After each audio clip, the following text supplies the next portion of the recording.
Arizona. Hi, Rick. How are you? Hi, Dave. I've got a what would Dave do question for you. Okay. Okay. I've been attending our church for about 8 years, and during that 8 years, I've been an FPU coordinator for the last 4 years. Started off organically, just got about 12 families together, had our first class, and then over the last few years, I've coordinated 9 FPU classes. Our last class just ended a couple weeks ago, and we graduated 85 students. Wow. And so we've had a really good response at our church with your material. I've also conducted 2 of the Legacy Journey classes, which have had some good responses as well. Phenomenal. But recently, my church leadership has decided to start a building campaign, and they're in the process of a 3-year process of raising about a $9 million down payment, and they want to take out a $25 million loan in order to expand their campuses.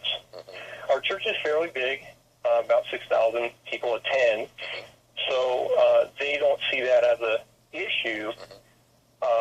They feel they can handle the mortgage payment and that kind of thing. And I've recently learned that most of the church leadership has not been through your course. Apparently. And I've provided a coordinator kit to them, to the leadership. I get it to the senior pastor and want to encourage him to listen to the material and go through it.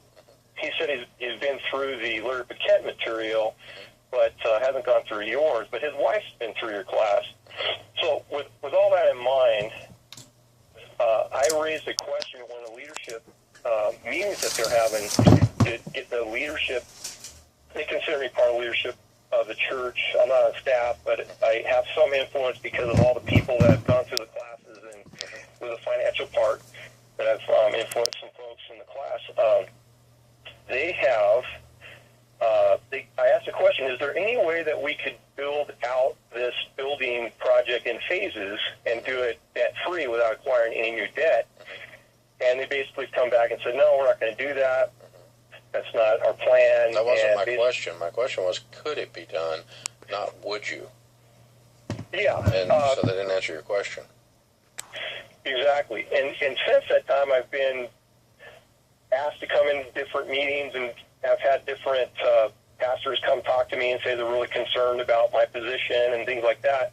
And I thought their position was that they were thinking I'm trying to come up against the church, and I'm just trying to say, can't be radically different and maybe do something different that other churches are doing and try to build that free rather than do what so many other mega churches are doing and just going out and getting a loan. And so, well, let me just tell you, we work with about 50 or 60,000 churches across America, and we study church trends probably as much as any organization in America. And mega churches are not doing what your church is doing anymore.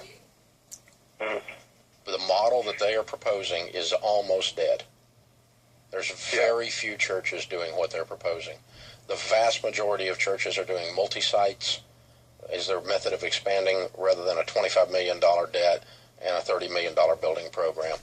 There's just hardly any one. That's an archaic process, and churches are running the other direction. I'll give you an example. Bill Hybels and the folks at Willow Creek just paid off their church, and they're running multi-site. They're not in a building program.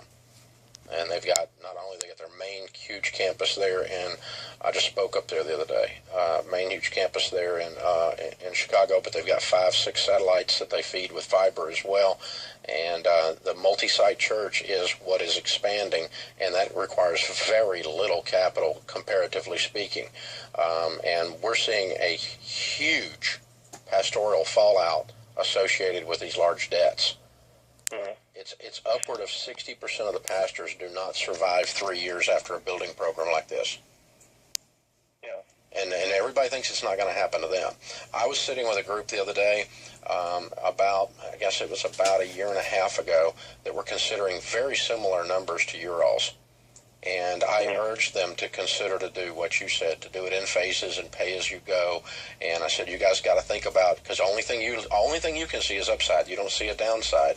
And one of their key guys got in a moral failure right after that, and they lost like 25% of their income. And then they had another stumble, and they lost another 30% of their income. Stinking income in the church went in half, and it was all things that no one sitting in that meeting, including me, could see coming.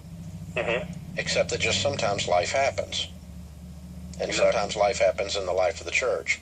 And when that happens, what seems like it was a no-brainer to be able to pay the bill is suddenly really the beginning of the end. And so, if your attitude is the way it has been on the phone with me today, you're not divisive. You're asking fair, hard questions.